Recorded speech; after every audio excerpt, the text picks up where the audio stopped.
in sales in the last, anybody who's been in sales in the last 2 years of COVID knows that Zoom is a memory bandit, and it will drop everything on your machine, and pretty soon you're out of memory. So, but anyway, things we learned. But hey, glad everybody's here. Obviously, guys, this is Andrea and Jason. They're from Terso Solutions. So Terso has been involved with us for a couple of months. We've been getting to know each other, and they've now made the decision that, yeah, this sounds like a great program. They want to be a part of it. So you'll see maybe members of Jason's team, maybe Andrea throughout the cohort. But the part of what they'll wanted to do was come and introduce themselves to you guys. We want to talk a little bit around what you're doing at Terso. I know they've already done some research too, so you can always pepper them with questions. I gave them the, hey, 7 minutes before the meeting, oops, I didn't prepare, what do I do? They know how to go to LinkedIn and the website and put together a profile, so that might be interesting to see. Yeah, and then I know they have a ton of questions for you guys too around, you're only in, this is only they're only in week 3, so they're just getting their, you know, access to outside people. And so probably questions around the interview process. What is a career in sales? You know, one of the things that's coming up for us a lot, you know, they're with us 8 hours plus per day. And so they're doing all the work of being onboarded, and now they're at a place where they're ready to go make some calls.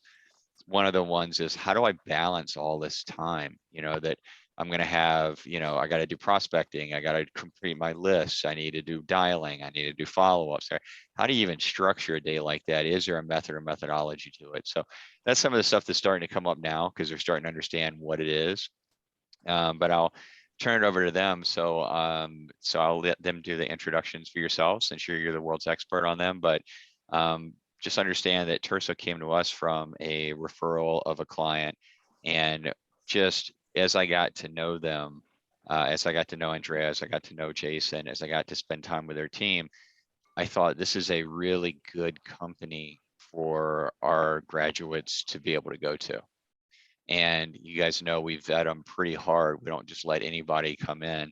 And you know, but they had great culture. They said the right things. Jason, it's like he was reading my mind sometimes when we talked. It was like the way that we think about sales and sales development and training people. And I know they were excited for the partnership. I was as well. These are very tenured professionals who in HR and sales have a lot to offer. And so I will kick it over to Andrea first, and she was our primary contact, and then she can introduce Jason, if you'll just introduce yourself. And then the goal is in the next 50 minutes, we get to know each other pretty well, and you guys can ask some questions to these two once you understand what their roles are. So does that sound fair to you, Jason and Andrea? Sounds good.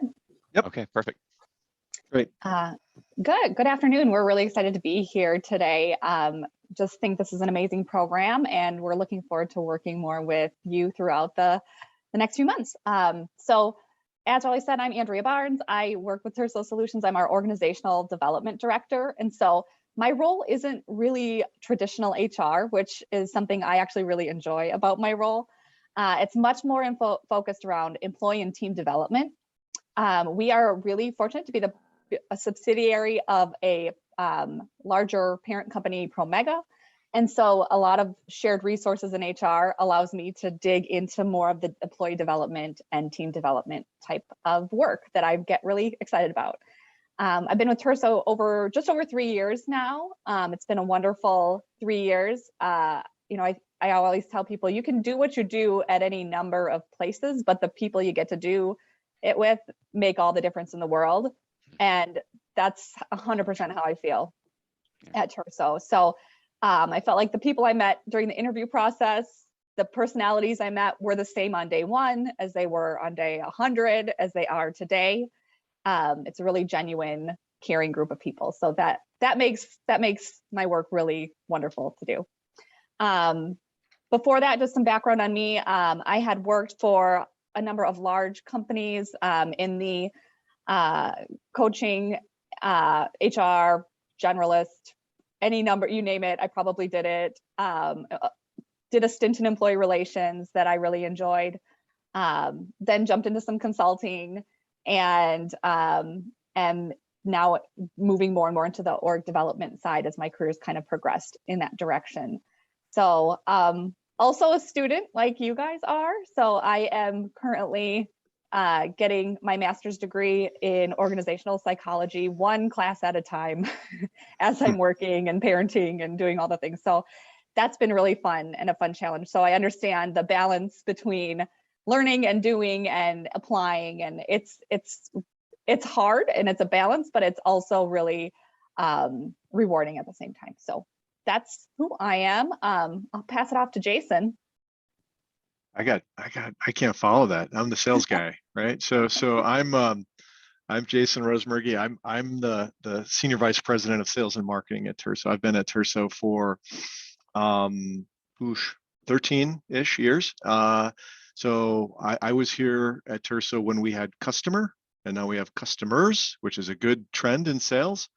A little bit about my background. I came from enterprise sales at IBM many moons ago. I'm old, so I have a lot of mileage on me, but all of my experience has been around sales, account relationships, enterprise sales, sales leadership, all those things. So I've evolved in this organization as the guy who worked directly with the CEO, who I still report to, but trying to figure out how to create a strategy and get some of the products and services that we offer as Terso out into the healthcare and life sciences market. We've been successful at doing that. We are about just a little bit about Terso, so you have some context. We're about a $16 million company, so we're 60 to 70 employees. Andrea could give me a better, more specific number because yep, all right, I'm on track. And again, we started with as a subsidiary of Promega Corporation, really helping Promega with this technology, which is all RFID based, so radio frequency identification based. A lot of it is used in military applications, but our specific applications are in the life science and healthcare markets.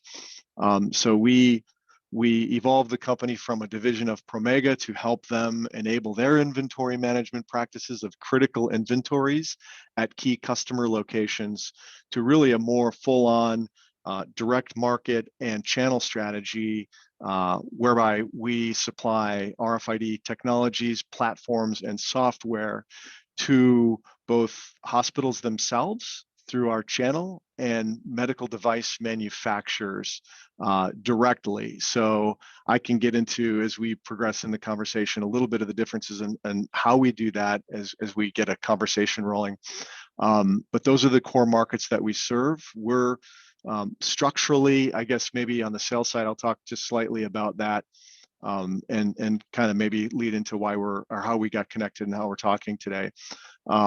Again, we have a smaller team. We don't have a big team today, but we have some sales leadership on the new customer acquisition side, and that's Keith, who is out acquiring new customers. He can't join us. And then we have a strategic account manager, Tammy, who manages our core relationships. A lot of the on the account management side, the strategic account management side, the customers that comprise a lot of our revenue, 70 to 80% of our revenue. And then, so we have these two buckets of activity, and then we have teams up underneath those people. One of the roles that's new to us is a sales development rep. So that's a role that we have a sales development rep, and in my kind of older way of terminology back in the day was inside sales, and how that's really evolved with the technologies and communication methods that are out there. We're able to get approval on a staff plan to put in a sales development rep. Audrey, who joined us in, I think, mid-December, and we're looking to add to that team and really add to that function. So it's not just a new position for us, it's a new way of bringing in sales qualified leads into the business that we weren't doing historically, but have, I think, worked hard on establishing a good process with kind of within our existing teams to help do that. So that's a little bit of setup.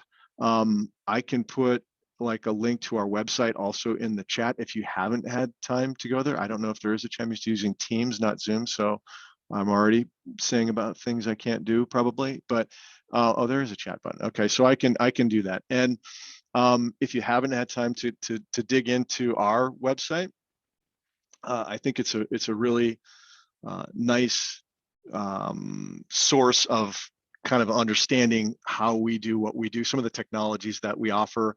We won't use this time to get into all of that, but certainly can field questions if you've been there or have the opportunity to go there to our site, so we can talk a little bit more about how we do what we do. So I'll stop, take a breath, and there's the setup from our side.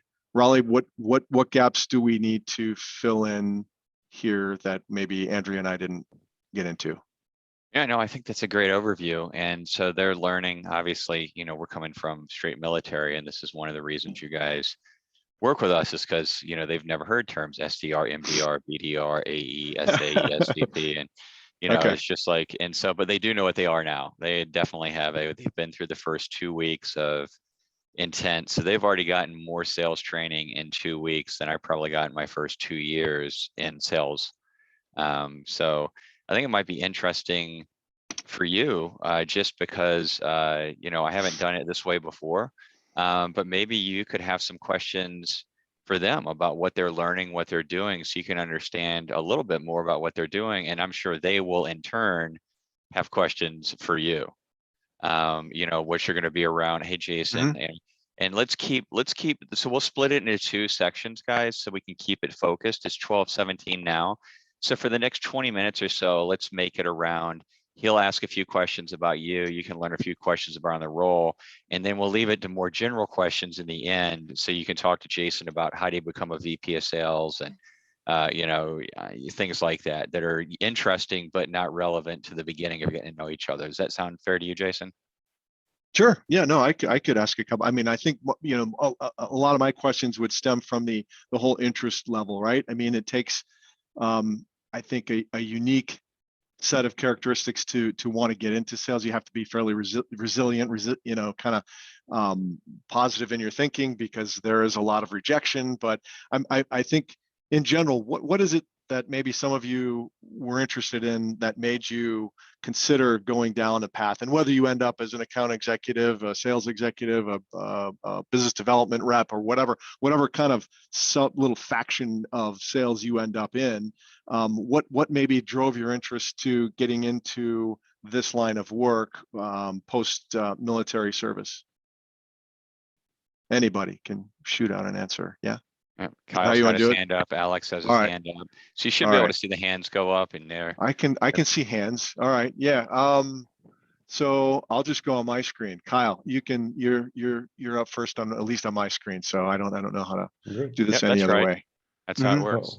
All right. Well, thank you, Jason and Andrea, for coming out today. Sure. I'm excited to learn more about Terso, but so I got into, I'm interested primarily in sales for two big reasons. Biggest reason is meritocracy, right? Just that whole idea of being rewarded for your performance versus, you know, you're just kind of there to collect a paycheck or just do the minimum line. It's, you know, unfortunately, that's the way a lot of positions in the military work. You're just there, right? So I definitely like the ability to be rewarded for my performance. Okay. And then the other big piece for me has been autonomy. I'm kind of sick and tired of being told exactly what to do every minute of every minute and every day of my life. So I think I'm making the right decision here, and you know, that's a big plus for sales, especially when, you know, you are showing that you know what you do, you're able to do and bring to the table, and you're generating revenue for a customer or client in your business, right? So that's kind of my reasoning. Those are my two big pieces. I think there's a lot there to unpack, and appreciate your input there. Thanks for bringing that up, Kyle. Alex, you had some thoughts. Yeah, for me, you know, I think me and one other person are, I'm trying to remember who that is. They're already out. Isn't it Ethan? Ethan's already out. Yeah, Ethan's so, out, and yeah. Yeah, so you know, I started going to school, waiting tables, and I realized I realized that I was already a salesman. Once I started telling people that I was in the military, they really wanted to buy stuff from me, like even dessert. You know, it's like my pride and joy. I'm like, I sell more dessert in this restaurant than anybody, just because they're talking to me about my military service at the end of the meal, and it always comes down, hey, do you guys want anything? Oh yeah, you know. So I just kind of realized my value, And I started kind of getting approached by people and getting like these crazy job offers, right? I'm making $40,000 a year waiting tables, and these people are coming like, oh, like we really like what you're doing, and so once I found Raleigh and his system, I was like, I want to learn something before I go undervalue or oversell myself. And so for me, sales is kind of just intriguing because I'm already in it and I just want to get into the bigger game. Yeah, great. That's a great answer. And I give you guys credit for doing it in a structured way, because that's something I think that you can be, in a sales career, because there's a lot of sales positions out there, right? And you can go find your way into one without too much trouble. But to take the time to invest in yourselves, to take a more structured approach to it, is the right thing. So you've by finding Raleigh, however that happened, I think that was a good move on your part. And absolute luck, you wouldn't believe it. Yeah, good. Well, then I think good things for you, because a lot of people, it can turn into a self-taught kind of approach or art rather than science. And I came through a really structured way of doing it when I was I got lucky as a kind of college grad, that I got pulled into a very structured way of selling through at IBM, and that kind of taught me a lot of things that really still translate today. And the tools have changed and the dynamics have changed, but there's some core elements that in sales I think always kind of remain the same. And so I think that's good that you're getting that foundational piece through Sales Platoon. Jerry, what about you? Hey, thanks, Jason. So first of all, I've had several different careers throughout my military history. So I just look for ways to continually stretch myself. But what I like about sales specifically, because you could probably stretch yourself into anything new outside of the military, but I really, for the past 4.5 years specifically, I've been able to work with people to pick apart what's going on. And even sometimes when they don't want to talk to me, to try to help them. And that's what I think I like most about sales, is that I'm talking to them, I'm asking questions to try to find out how I can best help them. And then and then make an impact on either them or their company. So that's really what appeals to me, that relationship side. Yeah, I think that's good. Inherently in our process, then when we engage a customer or client, a prospective client, we try to get at that. We try to the helping piece that you brought up, right? So what business problem are you trying to solve? We want to help them get from A to B. We want to help them either implement technology that solves a problem, creates more compliance, takes away manual processes, does some things that our solution does.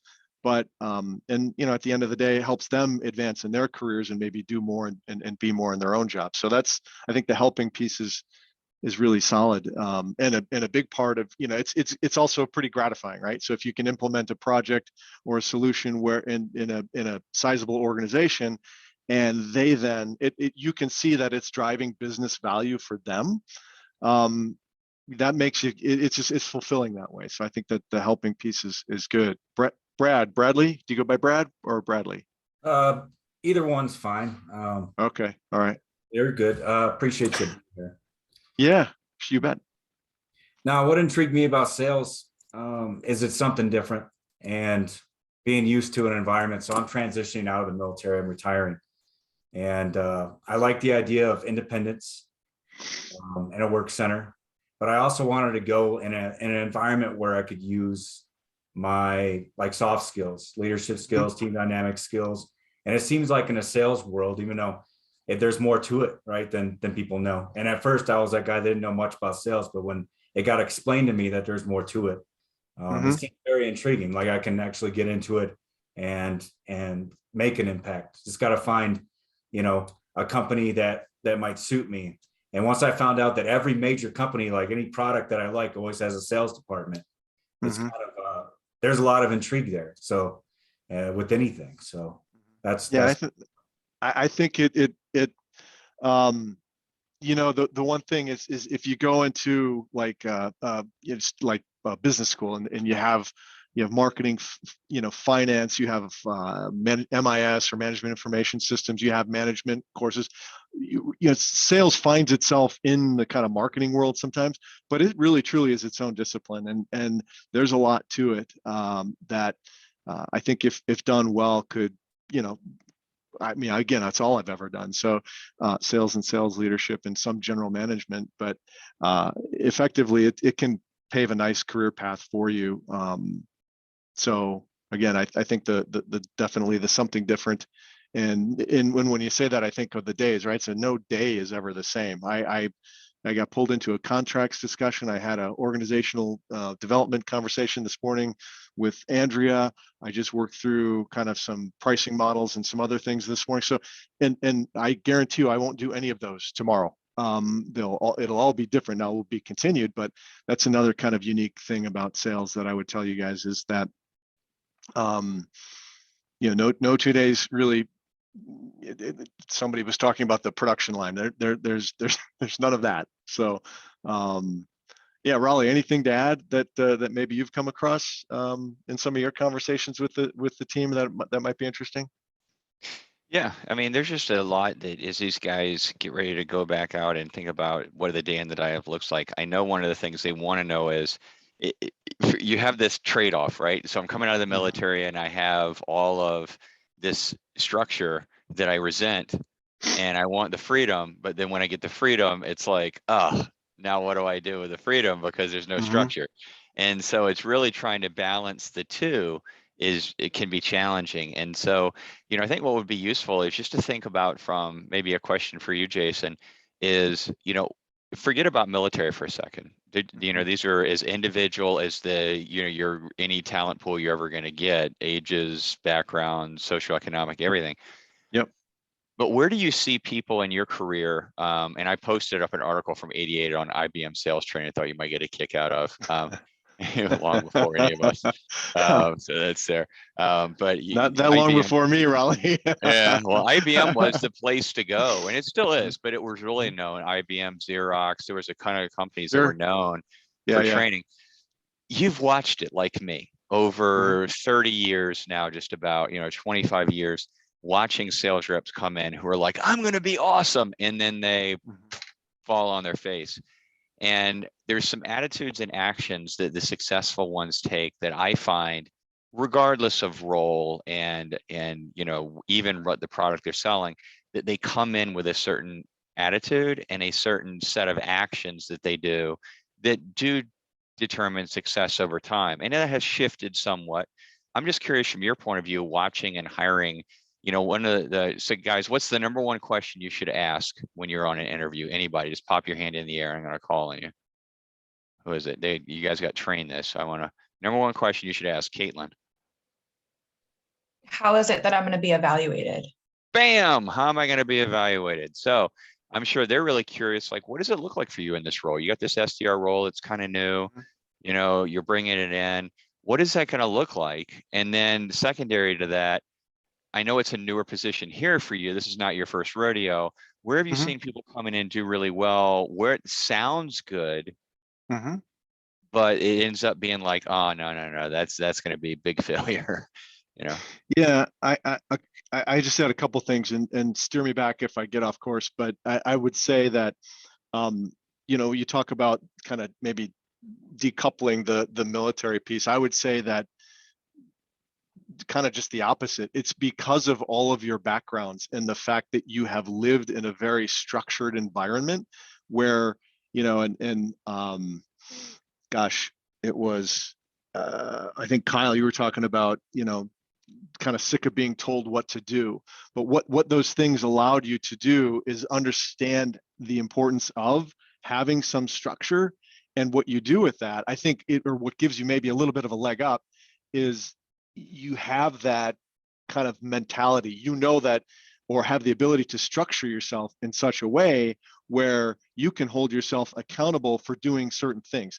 And to kind of more fully answer what Raleigh was saying, an SDR role for us is a very self-directed job, but it's a very activities-based job, right? So your job is to really So you think of delivering SQLs, right? Sales qualified leads. We want to bring those in-house and work with one of our more seasoned sales executives on getting the sale to the point of an appointment. So things like calls, emails, general activities. We have sales tools, sales automation tools like Zoom Info, where we have, you can build sales engage platform, or engage workflows. And so for us, this role is activity based. So if you weren't tracking a certain level of activity in your day to day, it would kind of show up. So you're talking about how you get measured. It's that kind of activity to start, which is really a good thing.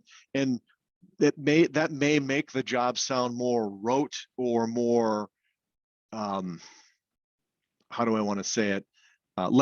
Having less variety to it, but that's really not the case at all, because you're interacting with people that are going to give you different sets of problems. They're going to give you, you're communicating with different types of companies, and even within the med device space, I'll use that as an example. You may be talking to a company that has specializes in products for interventional radiology, and another that is spinal implants. And those types of products themselves serve different needs in the healthcare market. So there's a constant learning, there's a constant, push for continued deliverable activities, but all within a framework that I would suggest you all are used to probably working with, right? So you're used to having structure to your day. So that piece really doesn't go away. The structure piece is really important, although it's probably more self-imposed at times. You're also part of a team. So, we have, again, we're not a huge team. We're not an IBM level sales force where we have 10,000 sales reps out there doing something. We have a lot of direct dialogue back and forth. I think COVID has challenged us a little bit, but we've adapted and come up with some good ways to communicate with each other, and also had to modify on the customer kind of sales cycle side. So we've integrated technologies. We have a lot of dialogue back and forth with our associates at Terso, and again, combined with the thought process that you all have, that structured mentality and that structured approach, I think that bodes well for this sort of position in a sales development rep. Raleigh, what else would you add, or would you want me to expand on there? I think they got some questions for you there too. I'm taking, so guys, so and what you should be okay. doing right now. I'm taking notes in HubSpot at the exact same time that he's talking. So I'm putting down some notes on things that I'm going to want to follow up on.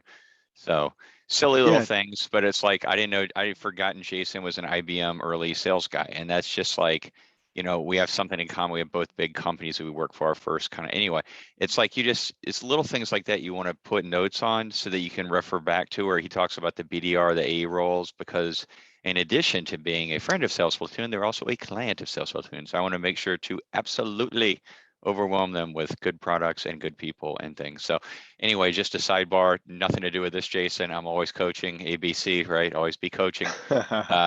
Jacob, over to you. You had a question, comment, thought on that. Jacob. Thank you, Jason. Yeah. I appreciate it. So I have a question. It's actually for both of you. So when you are considering your frontline sales folks versus your leads or people you move into leadership positions or into those team leadership positions, what skills are you specifically looking for when you start considering, hey, this person has a sales experience, but what skills are you looking for when they step into those leadership roles? I'm going to make Andrea answer this because this has an org dev flavor to it that is better served by her. Yeah, absolutely. Thanks, Jason. I would say we really live by our core values. So we have 5 core values that we really focus on when we are doing anything, anywhere from the way we conduct ourselves in meetings, to the ways that we interact with our teams, to the ways we sell our products. And so when you ask about how do you move into leadership roles at Terso, or how do we hire leaders? I think there's a big difference between what makes you a really good salesperson or a really good software developer, or fill in the job blank, and a really good leader. They're different skill sets. And so we are starting off in all of our roles trying to offer opportunities, coaching on what are those things that, what are your goals? Do you want to be a leader? leadership can look like multiple things. We have leadership roles of leading teams. We have really important functions that require individual contributor leadership, right? And so both are important and both require their own unique mix of skills and talent. And so we really try to key in with all of our team on what does that look like for you?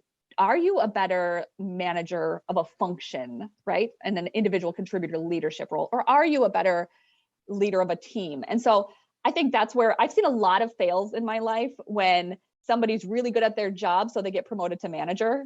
Ooh, like you might be really good at your job, but that doesn't make you a good leader. And so we really try to separate those two things out and develop them both, because both are important in their own ways. Yeah, I would, I mean, sorry, go, No, please. okay. No, I was just going to say, we constantly are, you know, we're small and nimble enough to have an understanding of our talent too. And we are constantly going through and evaluating talent and, you know, how are people performing versus expectations? What do they need? We put professional development plans in place. What resources do you need to go get that will enable you to better perform at your job? Things like that. So that would be the only add that I had. Yeah. I would say if we were hiring from the outside for a leadership role, what would I look for? You know, I think, again, we really have diverse interview teams for that very reason. So we'll have our technical experts in the interview team who are really keying in on those, can you do the job, right? What does your experience actually equate to? And then we also have folks like myself who are digging into the leadership types of things, right? How are you going to lead a team? How are you going to handle challenges? And so then when we evaluate based on those core values, all are important. In fact, if one might tip the other, it's probably the relationship core value. You know, if you're not good at relationship, you're not good at Terso. And so those things really, like, culture comes first. And that's, I think, why we are successful, is because the ways that we work together and the values that we have are really aligned. And so I think the diversity of our interview teams to get at both of those things is really important. We're super collaborative. So, you know, my working relationship with you is equally as important as Jason's working relationship with you, because we're a small team. So we're all going to be, you know, involved in different things throughout the course of any given day, week, month. So I don't know if that's it. Does that answer your question? Well, Jacob, I think you're muted. Yes, I appreciate it. Sorry, Yeah. we're sticking there. I appreciate it. Yes, thanks. Okay. Great. It's like Alex. Yeah, thank you. I was just gonna ask, so, you know, what is the most challenging part for you about your product? Because I think that you're kind of in that RFID, you're selling the future, and I can kind of see that IBM sales background now, because again, when you're selling IBM, you're selling the future, you know. So is it hard to sell the future in the digital age, in the, you know, when everybody's online, everybody knows technology, or technology is expanding at such a rapid pace? Is that your biggest challenge? Yes, I would say one of them. I think, you know, for in the space that we serve, there's always a couple of headwinds. You know, the healthcare market tends to adopt technology more slowly than other sectors. It's just kind of fact.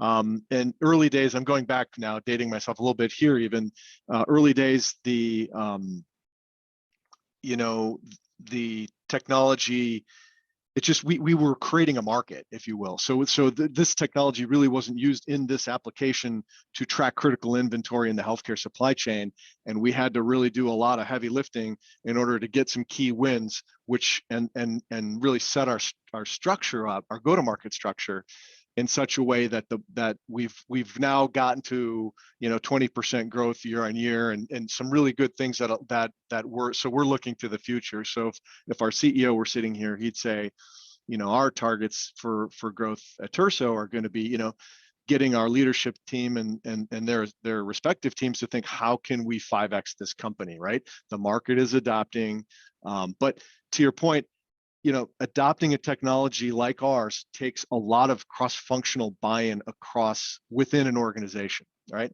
And I know you guys are early in some of those discussions and conversations, but what that means is I need to, let's say I'm working with, I'll just pick Medtronic because they come to mind and they're a good customer of ours. So if I'm trying to sell into Medtronic, who has an application that I think our technology would be suitable for, I need to create buy-in at the sales operations, director level. I also need to create buy-in supply chain leadership level, and I also need to maybe interact with somebody on the quality team at Medtronic. It's a cross-functional sale where you have multiple stakeholders that are influencing what can happen on a project, even a pilot project, and whether or not it gets off the ground. So I don't know if that's kind of a long answer to your question, but I don't know, Alex, does that help you?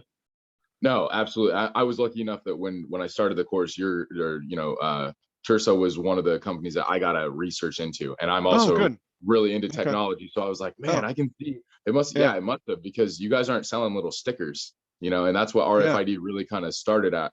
And I had no idea that the application had been taken so far. So I was just curious, we're in over 1,000 U.S. healthcare facilities right now with our technology, so it's good. We're gaining a lot, and there's a lot of green space in front of us to run. So we feel good about our growth path. So yeah. Awesome. Thank you so much. Yeah, you bet. Robert, I hadn't acknowledged you yet. Hi, Jason. How you doing? I kind of did some LinkedIn stalking. I have to stop you right now, and because this is the greatest background ever, isn't it? I mean, what's going on? You guys are used to this after 3 weeks or so, but all right, keep going. Sorry, it's good stuff. So when you were at Notre Dame, what is the number one thing you learned? And I read that you were the president of the marketing club. I was, yeah. Yeah. What was the number one thing? Taking me back. Yeah. Now, what was the number one thing you learned from that experience that still resonates from you to today? I had one of my professors who was an adjunct professor. He was a really successful guy in business, and he had a broad kind of sales background. And I would say in his course, it was less, for what I ended up doing, it was less stats and quant and stuff, and all those courses that I had to take in the School of Business. But it was a business communications teacher that I had, and the guy's name was Gene Fanning. And Gene was fantastic on not throwing away, but pushing the textbook aside and saying, okay, now we're in business. Let's talk like we're in business, right? And giving you practical knowledge, because you got a lot of kids at the time, right, wanting to learn what they could learn and apply, book theory to real theory. And Gene took it kind of a little step more. He stepped more towards reality, and this is how it works when you're out there a year from now. And I would say there isn't any one particular thing I could point to, but I could say that Gene's crazy stuff, right? Like how to engage somebody, and stuff you think people would already know, being, kind of at a certain stage of life, that Gene kind of worked with you on, and how to present yourself, and how to carry yourself, and how to communicate, effectively but yet efficiently, all those things. So there was a whole lot that I learned in this business communication. I ended up, I tell people I communicate for a living, so I'm constantly revising an email, or building a presentation, or giving a presentation, or doing that sort of thing. So I would say a lot kind of foundationally came from that particular course that I took, my BizCom. So it was a good. Thanks for bringing that up. I haven't thought about Gene Fanning in a long time, so appreciate it. Sean. Yeah, how's it going? Good. I got 2 questions. Okay. More so about your company than sales specifically, but the first thing is, if you could give any insight as to why you chose to do RFID for medical supplies specifically, instead of something broader than that. Was there anything that made you want to, as a company, focus on medical supplies? Yeah. So the answer to that question was, how do I put this? So we're an early stage company, and our parent company had had developed this technology. So their solution was RFID enabled freezers to store chemical reagents and track those with a, you know, all connected to a cloud-based infrastructure that would notify users and administrators and the company parent Promega in real time what was happening with that inventory. So we wanted to look for adjacent markets, not enabling direct competitors to our parent company. So we wanted to look for similar markets with similar business models on how they took their products into market, and healthcare seemed to mirror that, right? So there was a lot of field inventory, there was a lot of consignment inventory in healthcare, and so that led us to take what we had been successful with and, you know, had patents on and kind of an already established way of doing business, and pull it into that industry. And that's really how it started. We knew early days that barcodes, you know, if you think of AIDC technology, right? So auto ID capture technology, you know, barcodes are prevalent and pervasive, and they're everywhere, right? So we had to find a way also to work with barcodes, and we did that. But that was really kind of the genesis of it all, or the beginning of it all, Sean. Yeah, that's cool. And then my other question is, when you guys opened the second location, was there anything that caused you to choose Mannheim, Germany specifically? Yeah, I mean, there is, right? So early days, we leveraged the infrastructure of our parent company, and Andrea mentioned that, like even on the HR and legal side, because we're a, you know, $15 to $20 million company, not a $500 million company like our parent. They had an existing infrastructure and office in Mannheim, which has since moved to Waldorf, Germany. But we wanted to be able to piggyback with facilities, shared resources, and then it allowed us to kind of grow slowly, as opposed to plant a flag in a market and say we're gonna grow here and here's how we're gonna do it. We could grow slowly if we kind of climb on the back of our parent a little bit and grow that way. Okay, cool. Thanks for the info. Yeah, you bet. Jerry. Yeah, thank you. So I was looking through the website, and this technology actually speaks to me a little bit, because I have a background in I was a surgery tech a few years back. Okay. And so inventory management was a big deal to me, and having this would have been awesome. But I know it probably helps to be passionate about what you're selling. But more, I wonder if you could take specific characteristics of your top salesmen. What makes them the most successful? And I'm more asking, what would you clone out of that person? What characteristics would you take from that person and give to the rest of your team? I don't know. I mean, I would probably lean into the core values of our organization, like Andrea did. And I look, this is not even a prop that I staged for this call. This is a book that we have. Andrea helped build it. I'm on the cover, so that's why I pulled it out. But it's core values in action. This is the guide that we lean into, and it's not only the core values that we have: focus, energy, opportunity, relationship, ownership. Those are our core values. Those are our 5 core values. But each of those has what we call core value competencies, right? So I'm just grabbing one in relationship, and then I'll hold this up. You can't see it, but there's level 1, 2, and 3 behaviors. So within relationship, I'm supportive of others. I seek to understand and diverse perspectives. So we really drill down on a lot of behavioral attributes within each core value to continually evolve. And I guess if I was to say, to your cloning question, I don't know. I mean, you can go to some old sales adages, right? The harder I work, the luckier I get. I mean, things like that are true in sales. It's you have to be resilient. You have to be a good communicator. You have to be a good listener. You have to be able to think on your feet and adjust in the moment to something that may have come up in a conversation. You have to listen for things, like Raleigh was saying. You're always capturing information in real time. Like, I'm writing all your names down, and I'm writing down what you have kind of some of the key points that you've brought up to me in this conversation. So in case we have to reference back, I can talk about something that maybe, you talked about before, Jerry, which was like helping people and stretching yourself, right? So I can go back to that and, kind of lean into those kind of comments. And I don't know if that helps. Maybe that's just too vague of an answer, but I think it's really for us, it's our core values again. I think I might Perfect. add Thank you. I might just add one thing quick. I think also what makes salespeople successful at Terso, in my experience, is different than what might make you successful at other organizations. So that's why I think as you're researching and understanding companies, understanding their culture is super important. Does that align with who you are and what you do? I think the people at Terso who are the most successful in sales, because I get to vet them first before they get through to the rest of the team. If I get a really salesy salesperson, it's just not going to fly here. That's not who we are, and it's not going to work.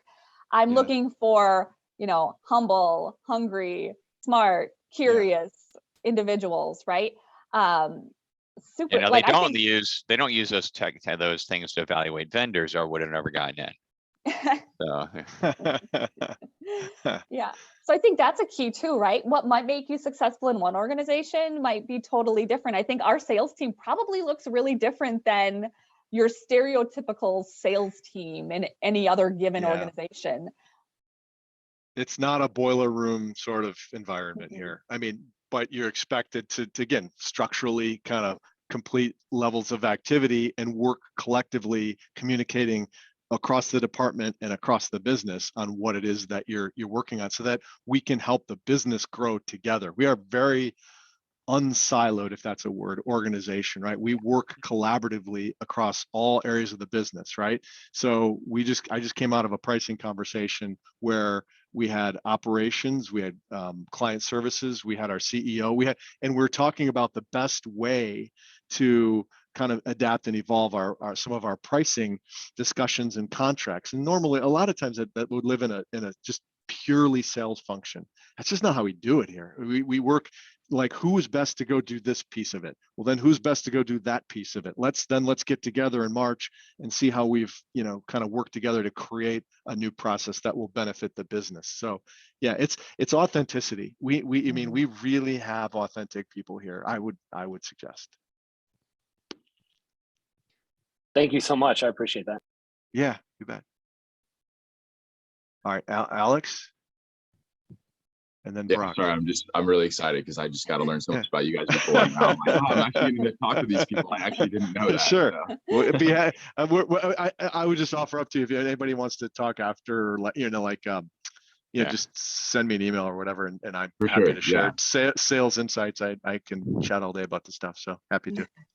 So I had two things. One, you forgot to tell us how we can buy your book, how much it costs, and why we should buy it today. Yeah, I don't have one. It's all right here. It's all up in here. Gotcha. So yeah.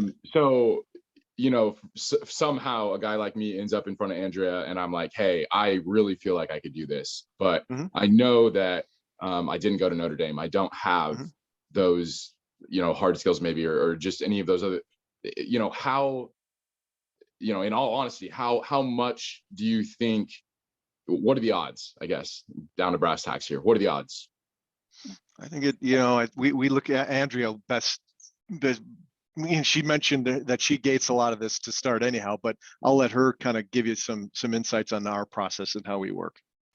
Yeah, I very much, even down to our job descriptions, the way we put requirements in, I am very clear in those to put and or equivalent experience, and because there is so many ways to learn something, right? And so I don't want to limit it to a certain path. And I think we're pretty good at that at Terso, at looking at how does this translate, right? So a good example of that is we had a QA engineer whose background was a music teacher in high school, right?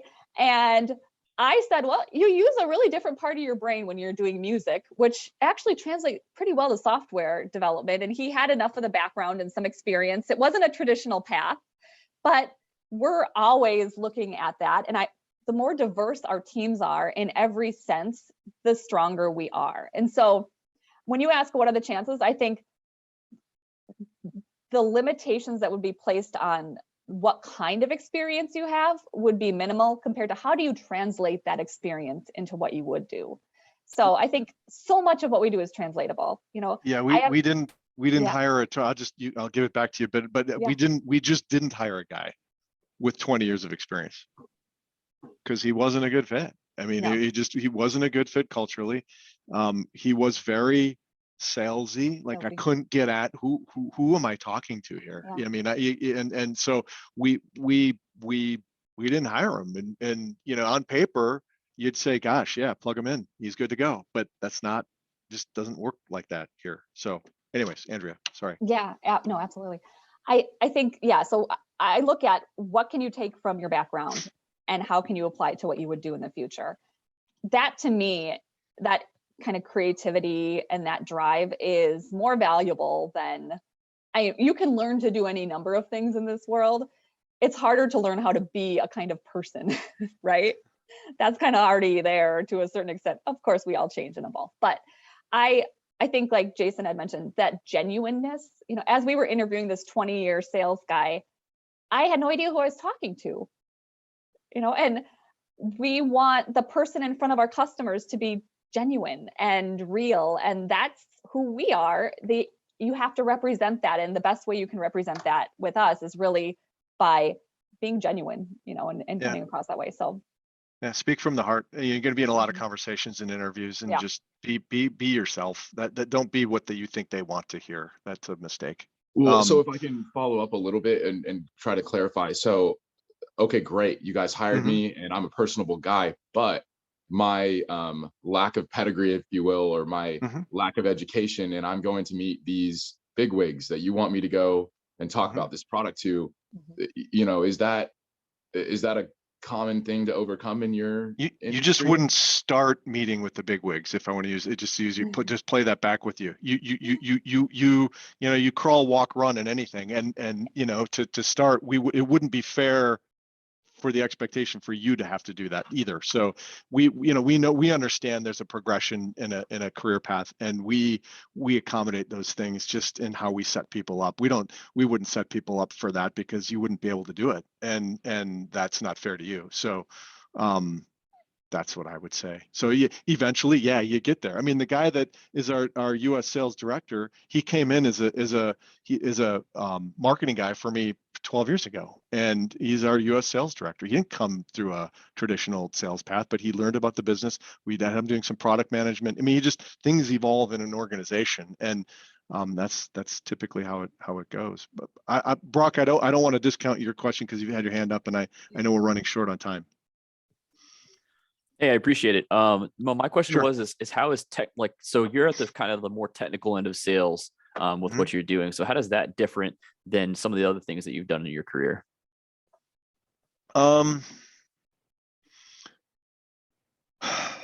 You know, I think there's B2B sales and there's B2C sales, and I've done some of both, and you know, business to business, business to consumer.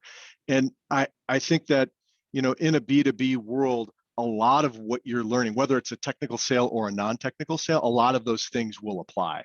You know, the process that you follow, the customer profiling that you do, the call prep that you do, all of those functional things that you're learning on your sales process would apply in a B2B world if you're selling RFID and technology, cloud-based solutions, or, you know, I don't know, some sort of widget that's just a product, you know. So I think that you know, those pieces are really what's more important.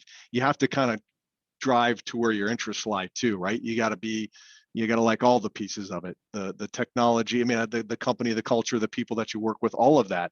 You know, I'm not the world's most technical human being, but I lead a technical sales organization.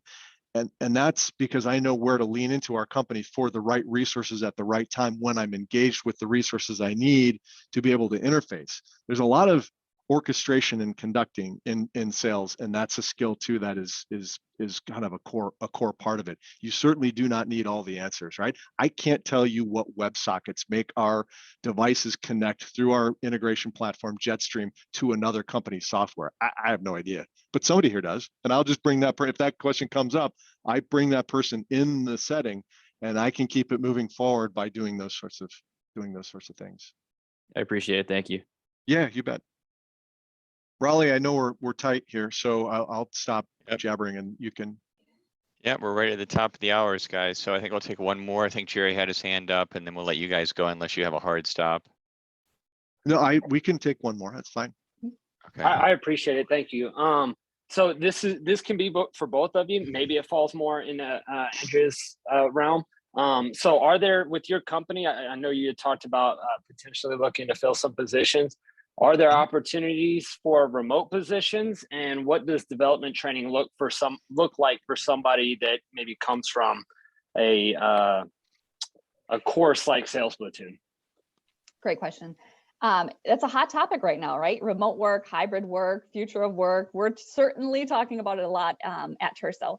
So I would say it depends on the role, really. And so I know our answer is fairly ambiguous, but we want to have the flexibility to say, this role, it makes sense. This role, you're gonna just be more successful if you have that interaction with the team. The experience someone comes in with can also make a big difference. So we have somebody based remotely who comes in with a lot of experience and a remote background as well. That worked well. A role like this, we view as a very developmental growth-based role. So those conversations you have in the hallway and those conversations you have just on the fly and those background relationships you're building are really hard to replicate remotely. And so for this role specifically, the sales, and frankly for our sales team, those like collaboration moments that just happen mostly organically, right? As you're just going through your day, we find more success for people when they are able to have those interactions. With that being said, we do focus a lot on flexibility too. So we're kind of easing depending on what COVID's doing, which none of us can figure out at this point, but we are moving into a hybrid kind of a schedule. So our team loves the flexibility. We were flexible before COVID. That wasn't a stretch for us. But we also view the relationships, and we also look at the data that shows that from a mental health perspective, we are wired for relationship and community. And so being able to have that connection too is really important for the health of our team. So we're trying to kind of figure out what the best of both worlds look like, but that was maybe a long way of saying yes and.